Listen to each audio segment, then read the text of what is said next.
Bom, aqui eu vou fazer essa transmissão, essa live, 1º de janeiro, 22h22, fazer esta primeira live com a apresentação de slides para a gente estrear aí nesse 2025 com vários temas para educação e saúde. Hoje eu vou conversar sobre o tema saúde, se nós estamos ganhando ou perdendo saúde.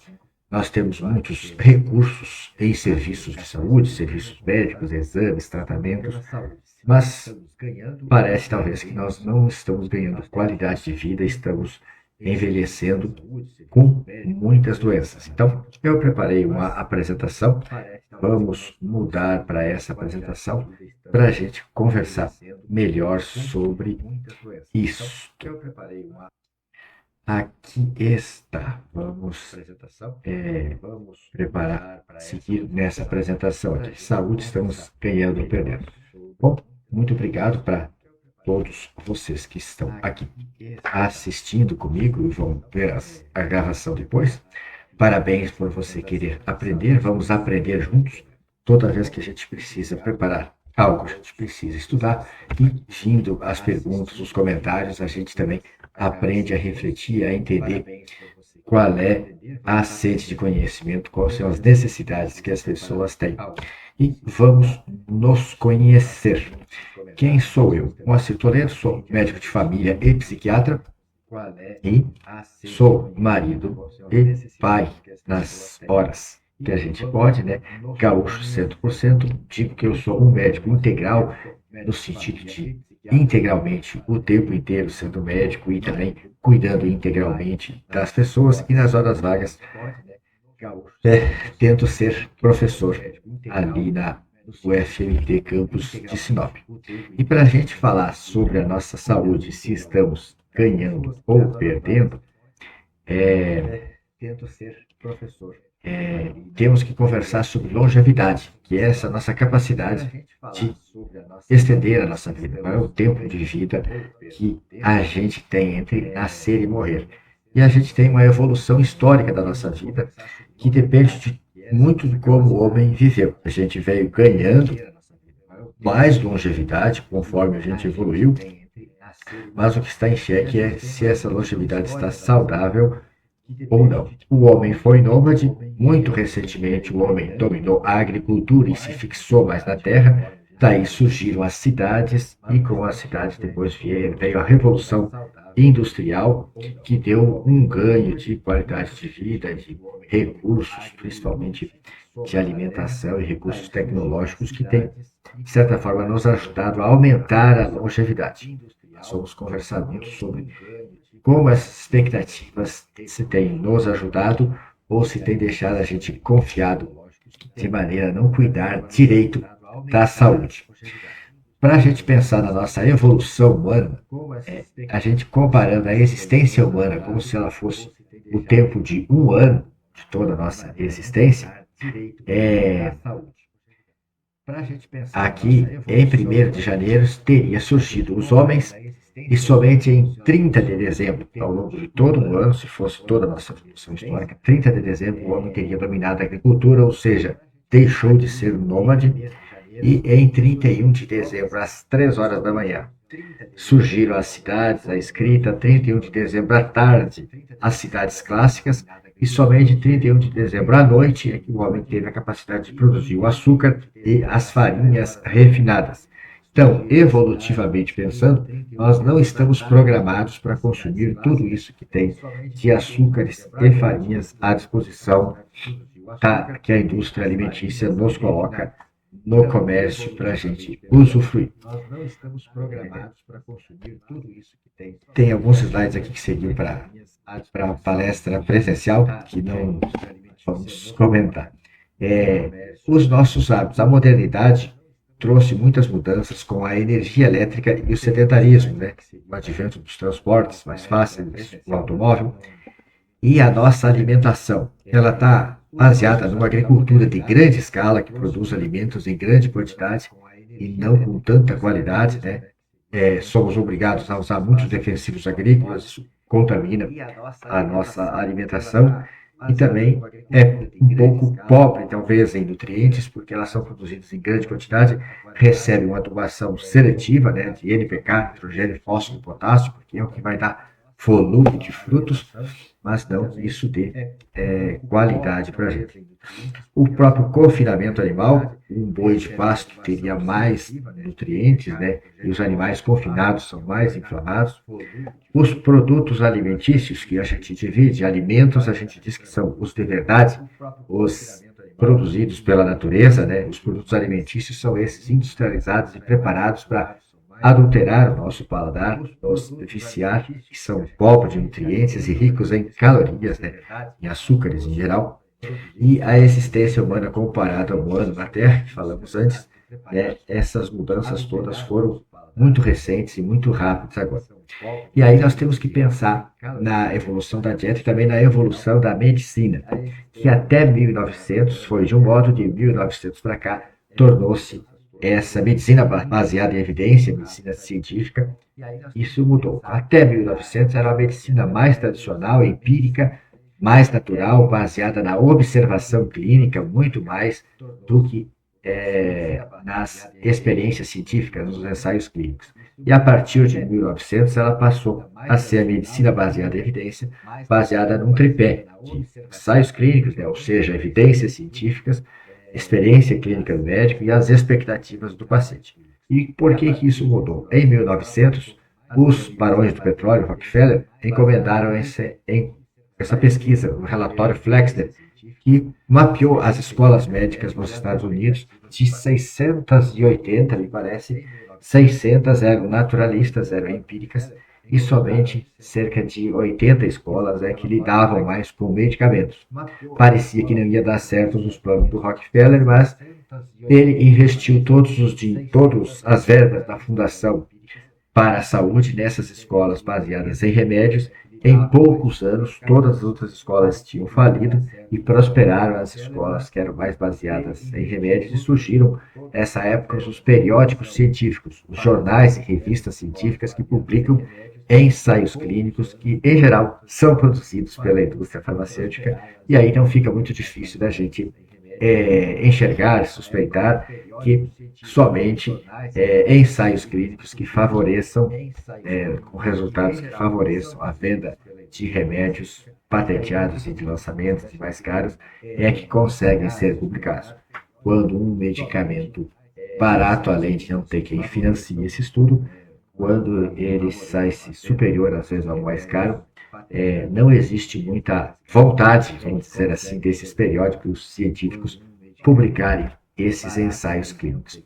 E as consequências desse relatório Flexner, já falamos, né, o fechamento das escolas médicas naturais, e surgiu esse modelo alternativo que pesquisava na natureza o que funcionava e substituía por remédio, ou seja, por ativos parecidos, mas derivados do petróleo e que não eram naturais, não existiam na natureza, por isso eles eram patenteáveis e geravam maiores lucros para a indústria farmacêutica.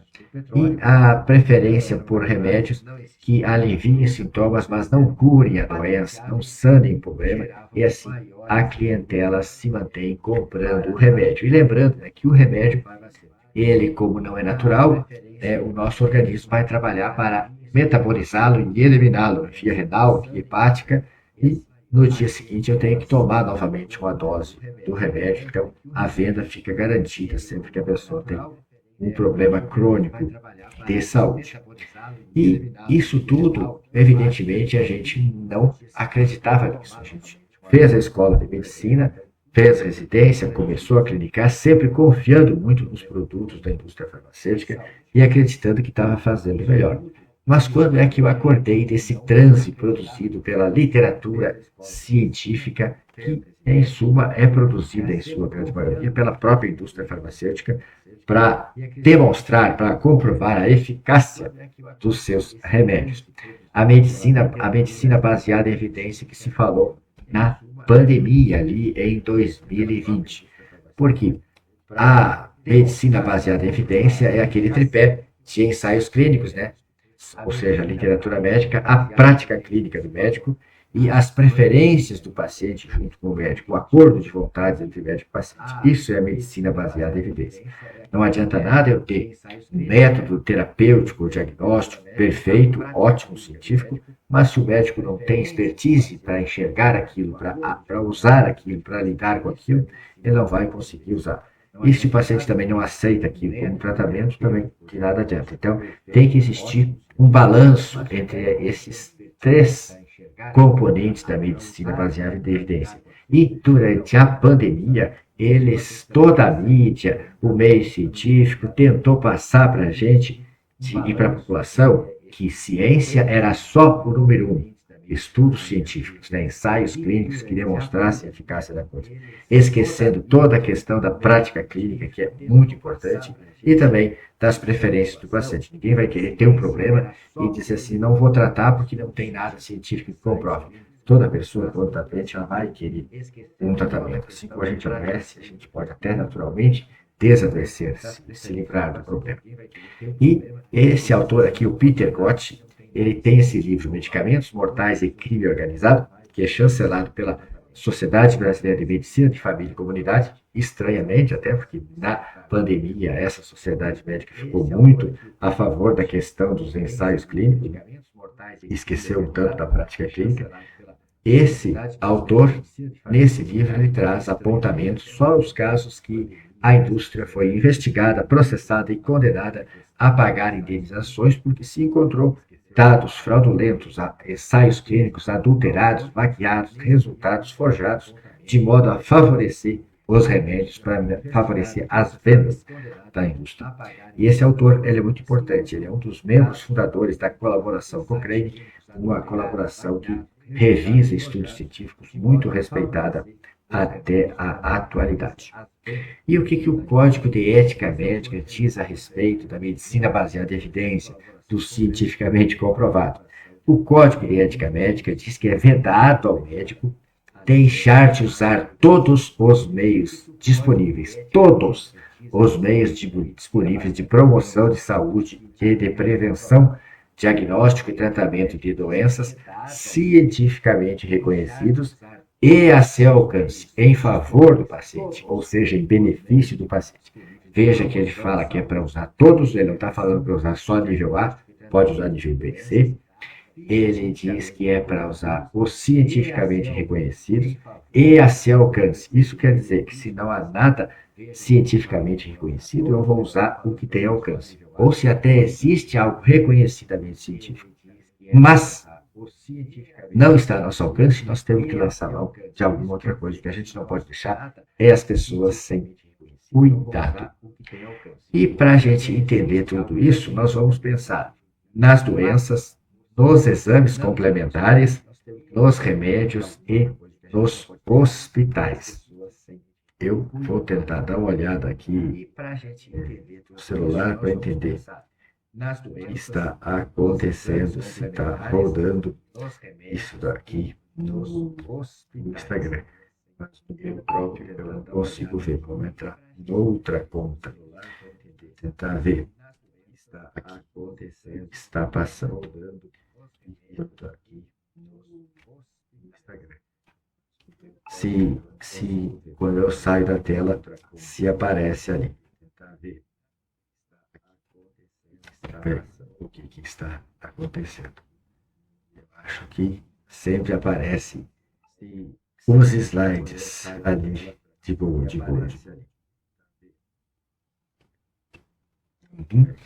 Então, nós vamos conversar sobre os exames, sobre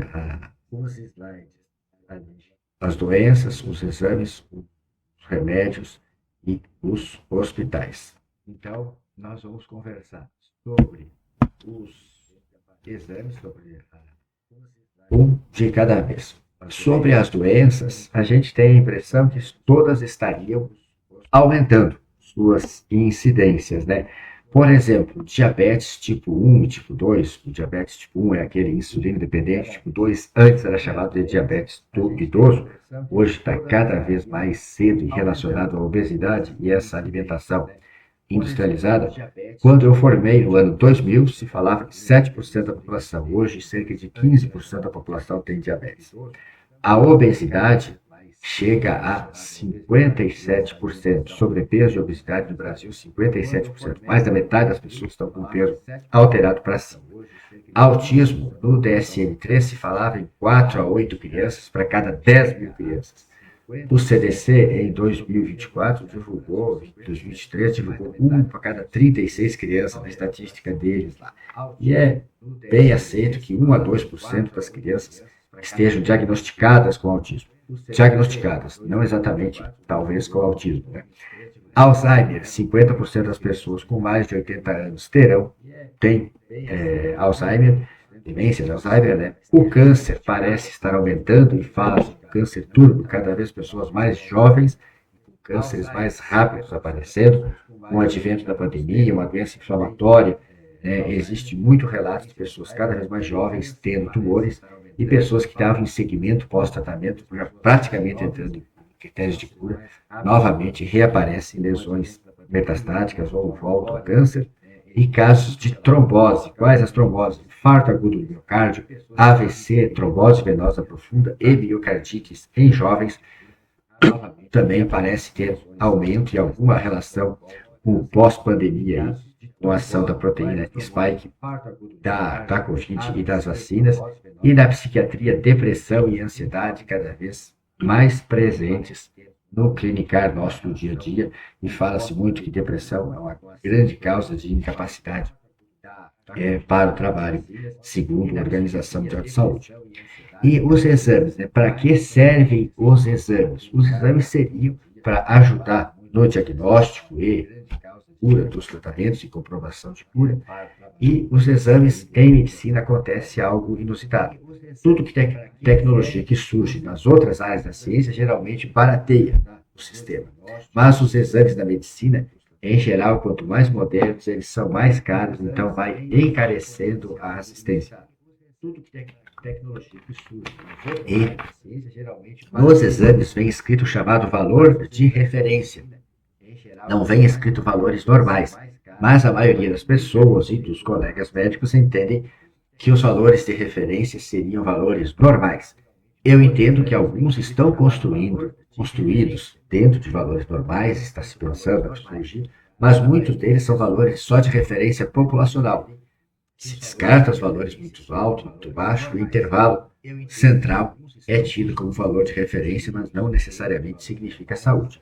A gente pensa nos chamados valores de excelência, nos valores melhores, valores que a gente olha, então, mostrando sinais de que a pessoa está em processo de caminhando para o adoecimento, a gente já deve, talvez, intervir para trazer para os valores de excelência e não deixar que a pessoa ganhe o diagnóstico com o tempo.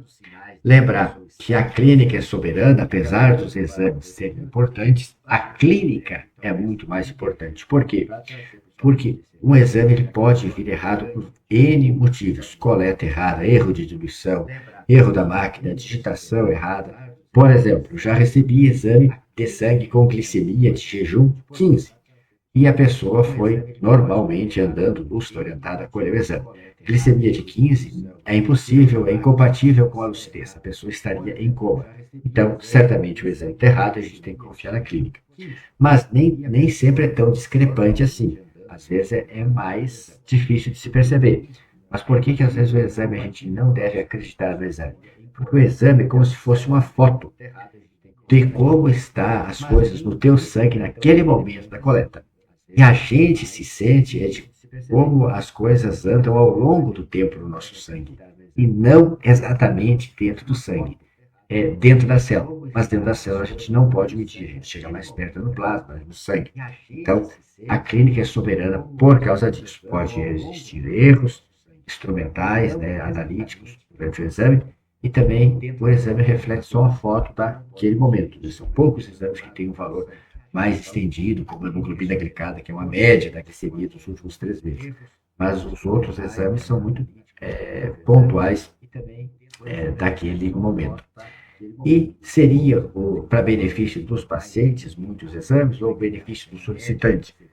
Nós precisamos aprender a de certa forma, criticar exames solicitados pelo médico e feito por ele mesmo, feito na clínica que ele indica, será que não estaria certo para benefício de quem solicita, com ganhos em honorários? Né? Muitas vezes temos na clínica perfeita na nossa frente, tudo pronto para se realizar o procedimento, está claro que é aquilo, e mesmo assim ainda se perde um tempo, ainda se investe alguns valores em fazer mais alguns exames. Mas o paciente é leigo, não consegue discutir muito com isso, por isso que você tem que estudar e aprender a se ligar quando estão te pedindo coisas inúteis. Dos exames vão para os remédios. O remédio aqui que está a força da literatura científica, que quem produz essa literatura científica é a própria indústria farmacêutica que produz os remédios, inventa os remédios, estuda os remédios e vende os remédios. Lançamentos e originais, eles têm patente, então eles geralmente são mais caros e mais lucrativos. E medicamentos estabelecidos e genéricos geralmente são mal falados nas rodas médicas, porque eles não oferecem tantos ganhos. O médico que prescreve medicamentos genéricos não ganha bons presentes dos laboratórios, né, da indústria, comparado aos presentes que são enviados aos médicos que prescrevem lançamentos mais caros. E na indústria existem os chamados hormônios sintéticos, que não deveriam ser chamados hormônios, porque o hormônio é o que nós produzimos. Tem remédios que são similares aos hormônios, com a ação potencializada e por isso com efeitos colaterais são muito utilizados. Existem remédios fitoterápicos que, quando eles são padronizados, que eles têm uma quantidade certa padronizada, eles também são considerados remédios, mas os fitoterápicos eles também não são considerados remédios quando eles são usados de maneira não padronizadas. E também não são remédios os suplementos nutracêuticos, ou seja, as vitaminas e minerais, coisas que já fazem parte do nosso corpo, que já fazem parte da natureza. Quando eles são usados, eles não devem ser chamados de remédios, mas sim de suplementos nutracêuticos.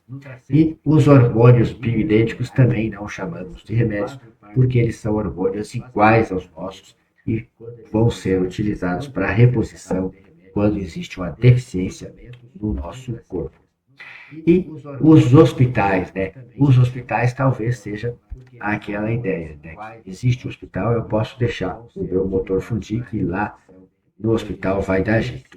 E existem hospitais públicos, os particulares e os de convênio, que muitos se confundem, particulares de convênio, mas é diferente. O de convênio trabalha com verbas mais limitadas, né? Pago particular cobra mais do paciente, tudo dá lucro. No convênio, a doença dá prejuízo, porque ele tem que dar assistência. Nos particulares, sempre lucra com tudo, com método diagnóstico, com tratamento. E o faturamento da maioria dos hospitais é com o centro de imagens, porque o tratamento das doenças sempre traz gastos, né, exceto os particulares, que até o tratamento traz lucro. E por que eu digo que o centro de imagens é que traz atividade? Porque quem compra o plano de saúde, compra para ter acesso aos exames. Ele está muito restrito, esperando muito por exames do SUS, e a menina dos olhos das pessoas brilham quando elas escutam uma pessoa que tem convênio falar que foi e fez todos os exames. Ela faz de tudo para comprar um plano de saúde, para ter. E aí os hospitais, sabendo disso, eles investem nos centros de imagem para cobrar bastante exames de imagem contra o convênio. E nos hospitais públicos, esses centros de imagem geralmente são terceirizados. Aquele aparelho de tomografia, de ressonância que tem no hospital público, geralmente não é do Estado. Geralmente ele é da clínica neurológica, por exemplo, da cidade, que é a Sociedade dos Médicos Neurologistas, Neurocirurgiões. Eles têm tomografia na cidade e existe uma licitação, eles colocam um aparelho dentro do hospital para fazer para as pessoas que não podem pagar. E quem pode pagar, paga, ou então o convênio paga na clínica particular deles. E a esperança é a esperança de muitos hospitais, mas a maioria das vezes vai ser o final de linha. Porque quando a gente está todo sucateado, conserta aqui, conserta ali e não fica mais bom. Então, talvez seja, deixa a gente tentar não adoecer. E a gente está falando aqui da medicina convencional e da medicina integrativa, da assistência integral de saúde. Fazendo esse comparativo na saúde convencional, que é essa que a gente conhece, que talvez você esteja acostumado a frequentar, a gente vai sempre adoecer para depois tratar.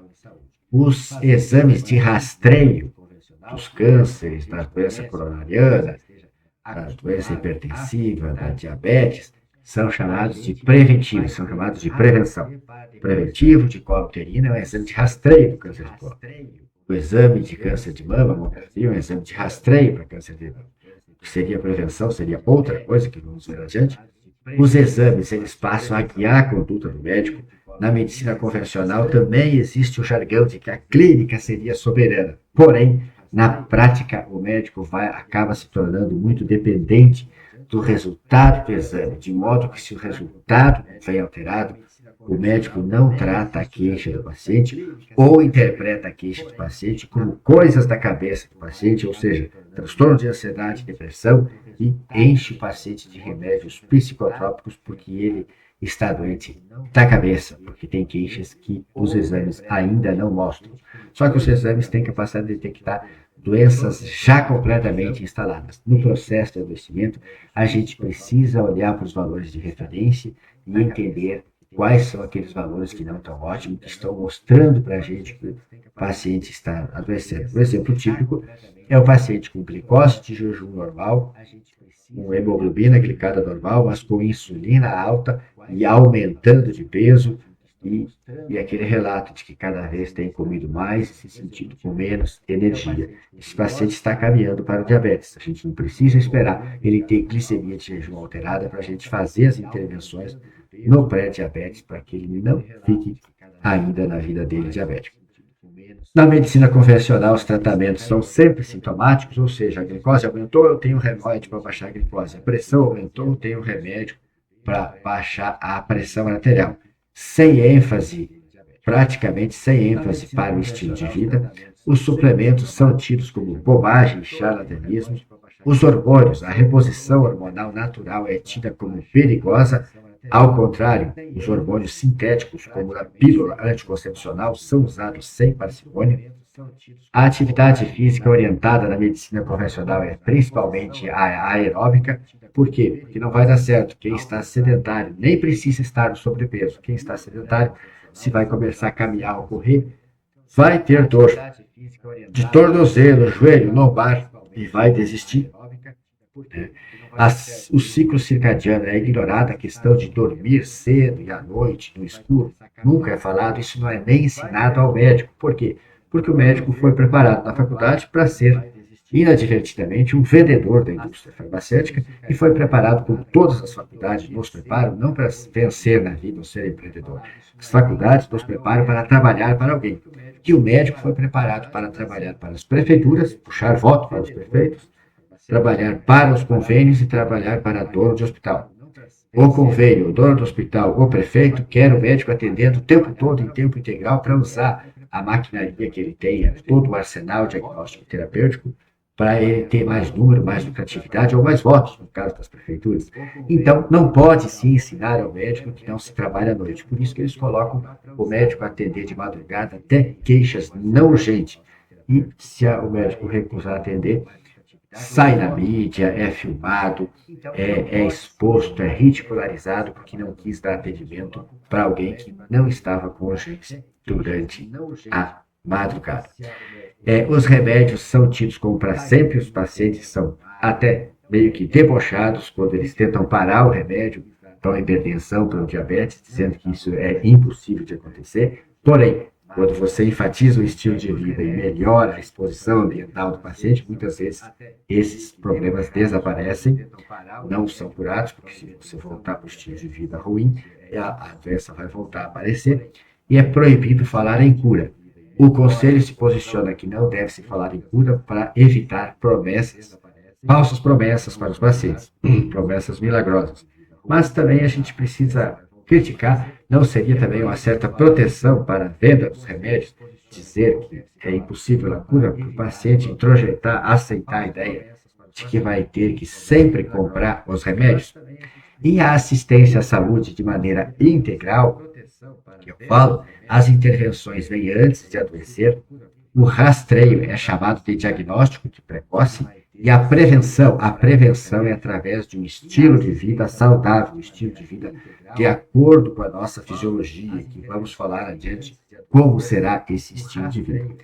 Exames são secundários à clínica, a clínica é sempre soberana, a gente sempre pensa nos exames de uma maneira secundária à clínica, a gente vai confiar na clínica se os exames não mostrarem nada.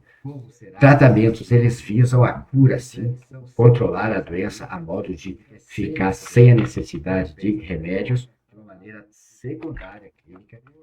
Existe uma ênfase total para o estilo de vida, muito mais importante que os remédios. Os suplementos nutracêuticos sempre são considerados. Tem suplementos nutracêuticos que endemicamente sabemos que precisamos usar, chamamos esses de essenciais, e muitos outros que são direcionados ao problema que a pessoa tem, às particularidades daquela pessoa. Os hormônios são usados os naturais e para a vida toda. A gente entende que enquanto houver vida, é muito melhor você manter os hormônios em níveis fisiológicos. Não está se falando aqui em usar hormônios em níveis suprafisiológicos, mas sim níveis fisiológicos. A atividade física principal é a musculação, tendo a aeróbica como complementar à musculação. É mais fácil fazer uma ginástica localizada, uma musculação localizada com orientação profissional, para ter menos problemas articulares. Depois que você tem fortalecimento muscular, aí sim você está preparado para fazer exercícios com mais impacto e também o aeróbico para ter ganho cardiovascular.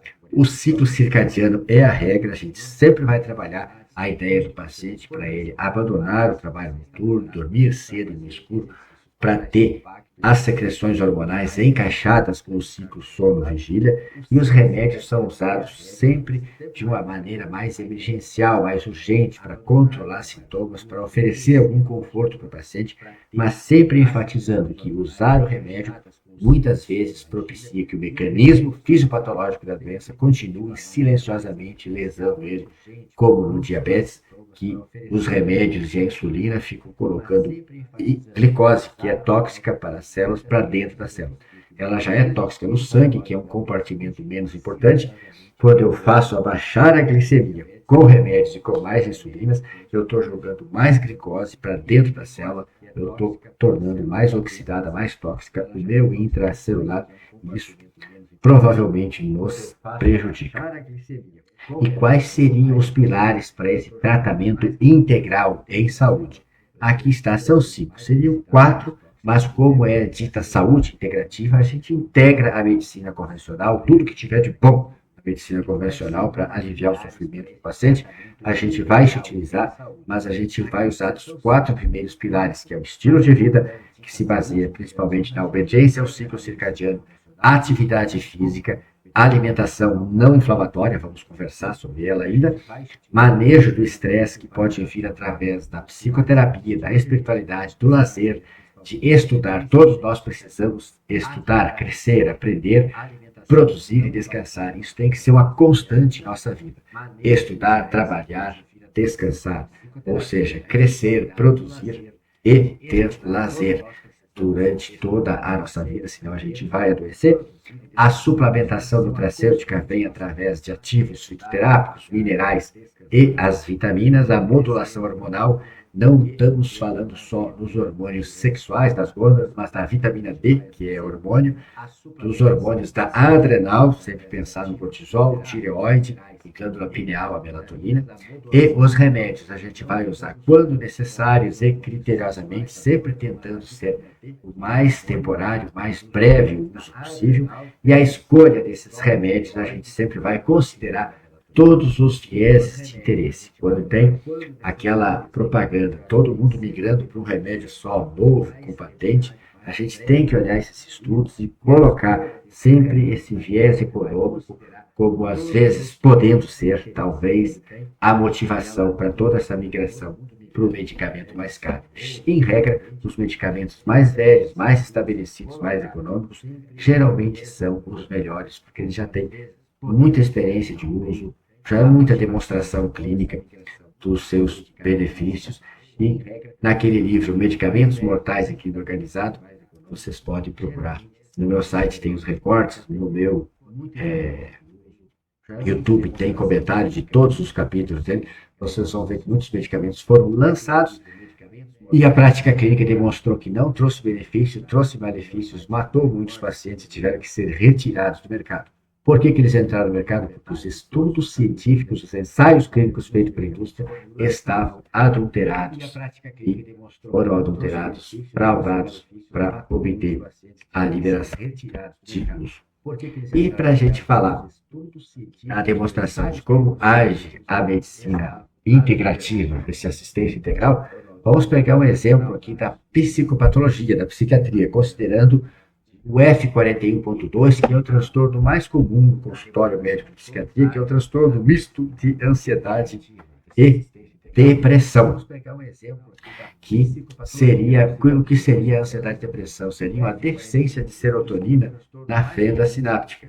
E o tratamento convencional da medicina para esse problema seria o seguinte: oferecer um antidepressivo, inibidor seletivo de serotonina, mais psicoterapia. E ponto. No máximo, o médico vai falar para dormir melhor, para se exercitar, para evitar alcoólicos, evitar drogas, e muitas vezes nem isso. E o prognóstico desse tratamento convencional será obter uma melhora dos sintomas com o uso do antidepressivo, continuar o uso do antidepressivo por 1 a 2 anos medicado, e depois se diminuir e retirar o remédio e os sintomas recidivarem, reaparecerem. A pessoa vai voltar ao médico e vai voltar a tomar remédios, sempre aumentando aquela sensação de dependência. Para eu ficar bem, eu preciso tomar esse remédio. Será mesmo que a gente fica deprimido por falta de fluoxetina no sangue, por falta de escitalopram no sangue? O que vocês acham? E vai voltar a tomar remédios, e a literatura científica diz que depois do terceiro tratamento com antidepressivos para ansiedade ou depressão, você deve tomar o remédio para sempre, fazer a terapia e manutenção. E como que acontece isso? Aqui nós temos a demonstração de um neurônio pré-sináptico e um segundo neurônio pós-sináptico. Como é que os neurônios se comunicam? Libera o neurotransmissor de um neurônio na fenda, esse neurotransmissor beija o receptor pós-sináptico e produz o efeito dele. Na depressão e ansiedade é a serotonina, então a serotonina beijou o neurônio pós-sináptico, vai transmitir a sensação de bem-estar, satisfação, alegria, saciedade. E esse neurotransmissor não vai para o neurônio pós-sináptico, ele é recaptado pelo roxinho aqui, pelo recaptador, e volta para o neurônio pré-sináptico para ser reaproveitado ou ser degradado. E na depressão ou ansiedade, o que nós temos? Nós temos pouco neurotransmissor. E aí nós vamos para o tratamento. Com o tratamento a gente continua com pouco neurotransmissor, que daria pouco estímulo ao neurônio pós-sináptico, mas daí, entrando o tratamento, o remédio é esse daqui, ó. É o pretinho triangular aqui que está bloqueando o recaptador de serotonina. Com isso, se obriga a serotonina a ficar mais tempo na fenda sináptica, produzindo o efeito de bem-estar, alegria, satisfação, saciedade, e você tem os sintomas aliviados. Com isso, se obriga a serotonina ficar. Mas note que a gente continuou com pouco neurotransmissor. Por que será que a gente continuou com pouco neurotransmissor? Vamos ver aqui nessa figura. A gente acredita que o intestino saudável é esse daqui, com as junções fortes, células justas. Aqui estaria passando as fezes. Aqui a representação da barreira do intestino, da tripa. E aqui a representação de um vasinho, um arteríolo. O que a gente extrai da nossa alimentação tem que passar digerido pelo transporte ativo aqui pela membrana celular, através do enterócito para cair na corrente sanguínea. O nosso intestino exposto a estresse, sono mal dormido, patógenos, toxinas, drogas, alimentos inflamatórios como glúten e lácteos, ele perde as junções fortes e abre, fica permeável, inflamado e permeável. Com isso, absorve proteínas inteiras. Essas proteínas inteiras são reconhecidas pelo sistema imune como não próprias e se faz anticorpos contra ela. Esse complexo anticorpo, proteína, ele circula, e essa inflamação causa autoimunidade. Essa inflamação do intestino causa síndromes má absortivas, então gera carências nutricionais, e carências nutricionais, eu não vou ter os ingredientes para fabricar os neurotransmissores. Além disso, essa inflamação, como ela é circulante, ela chega à barreira hematoencefálica e abre também fenestras nesse endotélio vascular intracerebral e adentra conteúdo inflamatório para o encéfalo. E os neurônios com neuroinflamação, é uma inflamação crônica de baixo grau, ela é capaz de gerar nas crianças hiperatividade, desatenção e irritabilidade. Olha só, aqui é os diagnósticos da infância, TDAH e TOD, criança irritável. E nos adultos, depressão, ansiedade, se é um pouco mais grave, pode fazer até psicose, doença bipolar e esquizofrenia. E nos idosos, Alzheimer e Parkinson, quando eu for ter já lesão física dos neurônios, né? Décadas neuroinflamado, eu vou fazer sintomas de Parkinson e de doença de Alzheimer, porque eu passo a ter lesão da baía de mielina, lesão e morte de neurônios. E essa é uma inflamação de baixo grau. Fosse uma inflamação de alto grau, uma inflamação aguda, eu teria então uma encefalite, uma meningite, e claro que os sintomas seriam muito mais graves, como convulsão, coma e morte, né? Eu preciso voltar, porque eu pulei aqui. O tratamento integrativo, né, o tratamento integral para o transtorno de ansiedade e depressão seria a primeira recomendação, estilo de vida saudável, vamos falar adiante como é que ele é, manejo de estresse, eu geralmente voto pela psicoterapia, medicamentos nas urgências e por mínimo tempo, e um acompanhamento integral e a longo prazo, sempre monitorando o paciente para um estilo de vida saudável e suplementação. Aqui, o estilo de vida saudável, esses 4 componentes aqui. Ciclo circadiano deve ser obedecido, dormir cedo e no escuro. Atividade física, a gente tem a musculação como obrigatória. A alimentação não inflamatória, isenta de glúten, do trigo, lácteos, açúcares e álcool, carnes processadas e óleos vegetais comuns e margarina. E a suplementação hormonal e nutracêutica sempre deve ser considerada em havendo critérios clínicos e ou laboratoriais que favoreçam o seu uso, que indiquem o seu uso. Aqui nós já passamos um caso clínico real para ilustrar. Eu tentarei ser breve contando essa história, que é uma paciente aí de 56 anos que eu comecei a atender no ano da pandemia, no ambulatório da Universidade Federal. Paciente, cliente do SUS. Ela vive com o marido, já criou 3 filhos. A história é que há 30 anos, desde os 20 e poucos anos, ela vem tratando problemas de depressão e sempre funcionaram os tratamentos. Mas nos últimos 3 anos, aí parece que nada tem funcionado depois que ela entrou na menopausa. Ela também toma medicamento para diabetes e para hipotireoidismo, levotiroxina de 150, a médica tinha baixado para 100 microgramas. Eu a vi em novembro de 2020, prescrevi um antidepressivo dual, venlafaxina, que tem disponível na rede municipal, lá em Sinop, e ela voltou 3 meses depois, dizendo que obteve melhora. Foi uma melhora muito boa, ela se dava uma nota 5, se deu uma nota 8,5, foi uma melhora muito boa. Só fiz a manutenção ali em fevereiro, ela voltou em abril e disse que estava tudo bem, mas eu orientei ela a fazer terapia de reposição hormonal, encaminhei para o posto e sugeri que além de usar só o T4, poderia usar o T3, só plantei a sementinha. Ela voltou 4 meses depois, estava mais deprimida e me contou que o médico do posto não quis fazer reposição hormonal, que ela não precisava e que isso era perigoso, podia dar câncer. E daí eu encaminhei ela para o ginecologista do Centro de Saúde da Mulher no mês 8 de 21.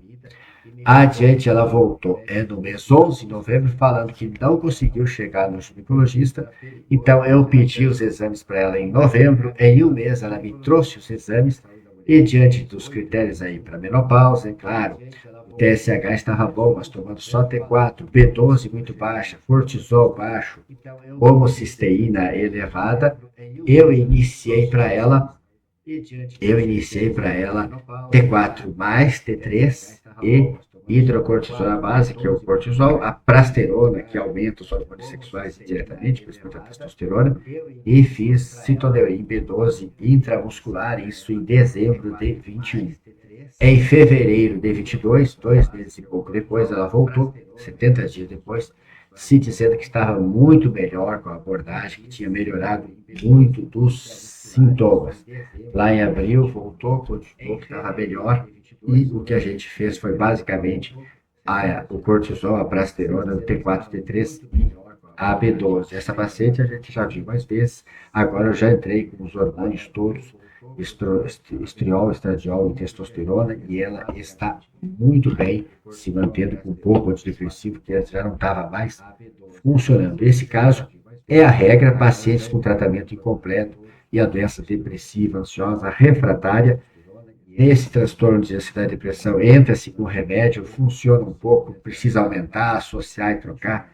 O paciente nunca se livra do tratamento, também nunca fica completamente bem, assustam os pacientes com os hormônios e falam para aceitar a doença e pronto.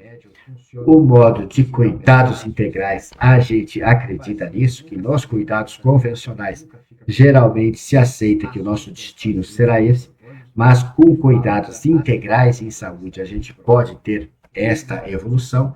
Ali é o Dr. Jeffrey, né, americano, aqui o médico que vos fala, em 20 anos de formado, sendo um médico convencional, aumentei de 88 para 108, 20 quilos, cerca de 1 quilo por ano, e muito tentei emagrecer com atividade física aeróbica e fazendo restrição alimentar e nunca consegui. Precisava tomar medicamento para dormir, precisava tomar antidepressivo, tomar Ritalina para dirigir ou para estudar. Em 3 anos de medicina integrativa, de assistência integral, cuidando da saúde, a evolução foi essa, com queda de peso e aumento de musculatura. Aqui temos um caso em criança, né, de uma menina que 8 anos, estava desde os 4 anos na neurologia, sendo tratada com autismo, usando risperidona, ganhando peso, sem ler e agressiva. Em 10 meses na psiquiatria, a gente revisou o diagnóstico de TEA para TDAH, usou o medicamento apropriado, metilfenidato, teve mais a nortriptilina também para controle da ansiedade.